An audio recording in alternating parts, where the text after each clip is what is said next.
First and foremost, I want to give all praises, honor, and glory unto Yahweh, Bahasham, Yahweh Shai, Bahasham Makar Kudash. Double honors to the apostles and the elders of Great Millstone that ruled impeccably well.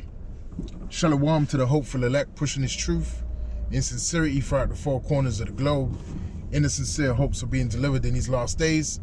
This is the brother Yakanan from the GMS Singular Branch. As you can see, this is going to be another in transit edition video. Lord willing, it'll be edifying unto you brothers out there and a few sisters listening and learning. Now, in this video, in this lesson, I want to really spotlight, the importance of trusting and having faith in Yahweh Hashem Yahweh Shai, all right? And, especially, in these last days, especially when you consider the climate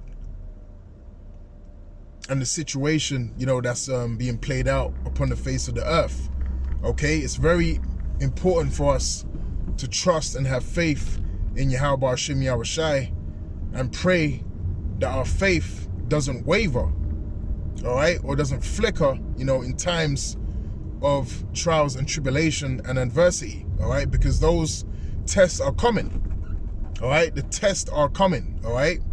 We are going to experience things that are going to require complete trust in Yahweh Hashem Yahweh Shai, all right, and the demon of doubt is very powerful, all right, because through doubt and through unbelief, you can completely have the spirit of Yahweh Hashem Yahweh Shai taken away from you, man, okay? So it's very important to rebuke, the spirit of doubt when you feel that, in yourself, man, all right? Sometimes you can doubt things, sometimes, you can question particular things, but you got to rebuke that, because that's really just Satan, trying to get in your mind and cause you to lose faith in Yahweh Hashem Yahweh Shai, man, all right? And start looking at things from a carnal perspective instead of a spiritual perspective, all right? Because that's really what, doubt is. When you start to doubt, the power and the abilities that Yahweh Hashem Yahweh Shai has, man, okay? You got to understand, the powers that we serve, all right? The power is infinite, all right? When you're dealing with Yahweh Hashem Yahweh Shai, the power is infinite, all right? That's why it tells you in Sirach, the 18th chapter, all right, that the ground of the works of Yahweh Hashem Yahweh Shai is unable to be found out, all right? That's the kind of power that we're dealing with, all right? The grounds of his works are unable to be revealed. They're unable to be found out. That's the power that we serve, okay? So there's nothing that Yahweh Hashem Yahweh Shai cannot do. There's no situation that you can find yourself in that Yahweh Hashem Yahweh Shai is not able to deliver you from, okay? And that's powerful, all right? There's no other, religion, all right, that can lay claim to what we lay claim to, okay? It doesn't even come close, because the power that we serve is a living power. There's many scriptures that tell you about the living power that is Yahweh Hashem Yahweh Shai, okay? Because, hey, the gods of the nations are idols, all right? They're not real. They don't have any power. They're just idols, okay? There's no power in them, okay? They're just statues. They're just idols. They're just stone, They're just wood and stone. There's no power, but we serve a living power. We serve a power that is able to deliver us from trials and tribulations. And how is he able to do that? Because he's the one that put us in those trials and tribulations in the first place, man. Remember, anything that happens to you, all right, has been sanctioned by Yahweh Hashem Yahweh Shai. Anything that you experience in your life, all right, that was given to you as a test, all right? That was given to you to, Lord willing, all right, to curve, how can I say it? That was given to you, to build you up in the spirit, basically, man. All right? To give you a character, all right? To make you a worthy, candidate, to be of the elect of Yahweh Hashem Yahweh Shai. All right? That's what I'm trying to say. Okay? These trials and tribulations, they make us who we are as a person. Okay? They curve our character. They make us, you know, men of integrity, okay, men of honor, you know, so on and so forth. These are all the qualities, all right, that the Lord wants to see in us. And it's only certain trials and tribulations that's going to bring out the essence of that character in you, okay? You can't just live a life, all right, of, you know, pure blissfulness and pure, good. All right, that's why Job said, you know, shall we receive good for the Lord and not evil? You know, roughly paraphrasing, because you need both sides, you know, to be, you know, of a good character, okay? You know, you might see the movies, or, you know, you might experience it in real life when you meet someone that hasn't gone through no hardship, all right? You know, they call that person a spoiled brat because all they know is wealth. All they know is riches, but they've never been through no true adversity or trials in their life, okay? So when you meet these people, you know, the conversation lacks substance. It lacks experience. It lacks edification, all right? Because they haven't been through shit in their life, man. But when you speak to people, all right, that have actually been through things, okay? They've got, you know, battle scars, so to speak. They've been through trials and tribulations. They've been through hardship, all right? Blood, sweat, and tears, so on and so forth. You have, pure edification, all right, come out of those conversations, man, okay? And, you know, something that I've learned, you know, from, you know, Elder Ramar, okay, you know, in my time being in this truth, all right, you can't judge a book by its cover, all right? And that's also in the scriptures, but that's something I've really learned from him, because there was times, you know, we would be out, and then, you know, you have particular people, all right? It might be people that are homeless, all right? It might be people that have experienced, you know, certain trauma in their life.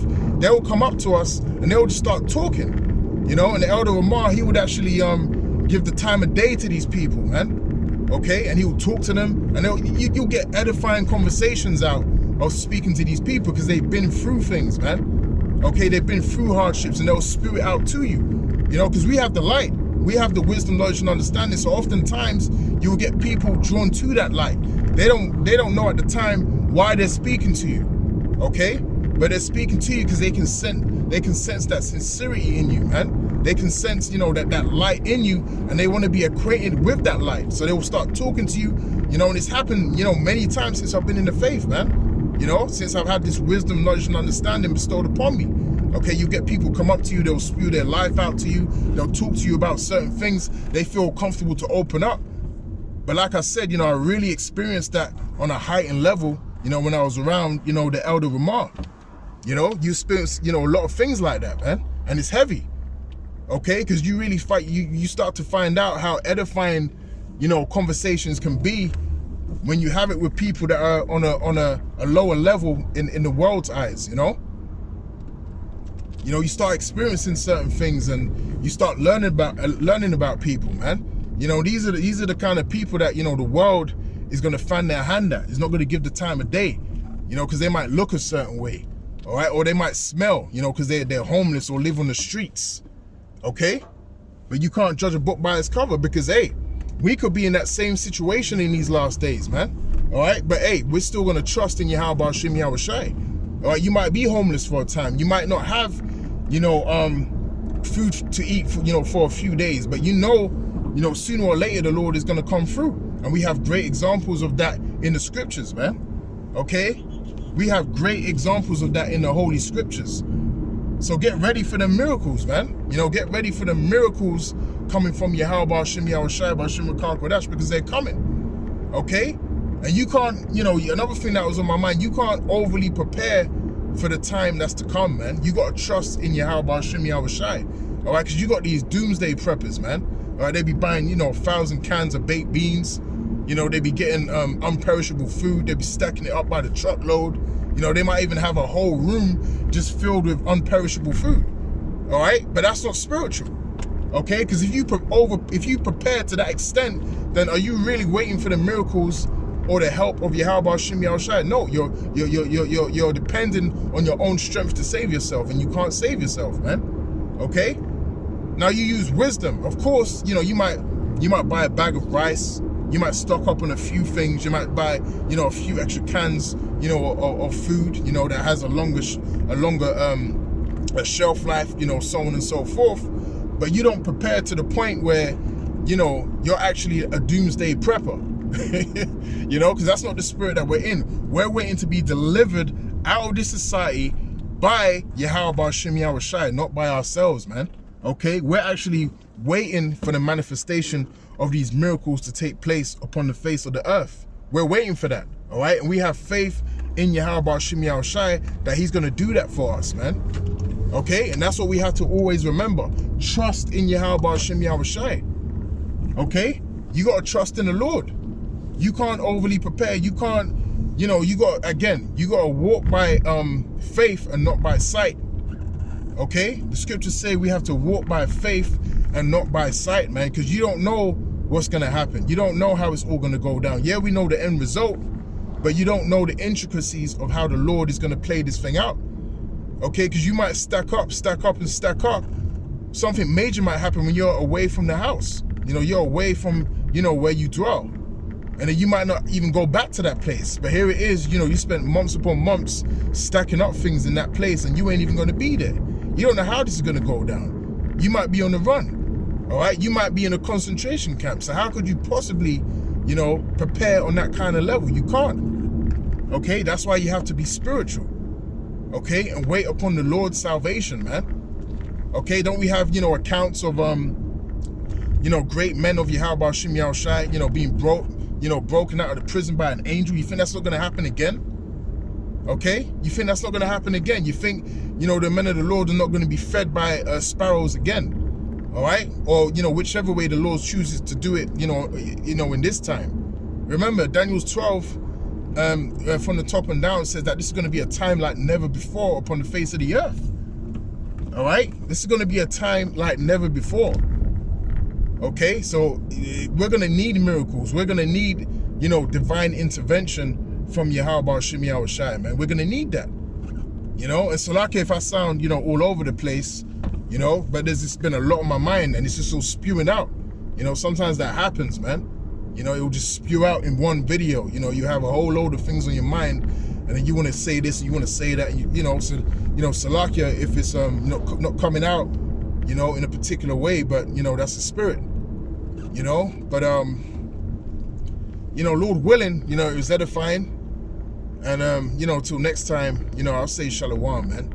Kal halayim la, Yahweh, Ba'ashem Yahushai, Ba'ashem Rakar Kadash. Shalom.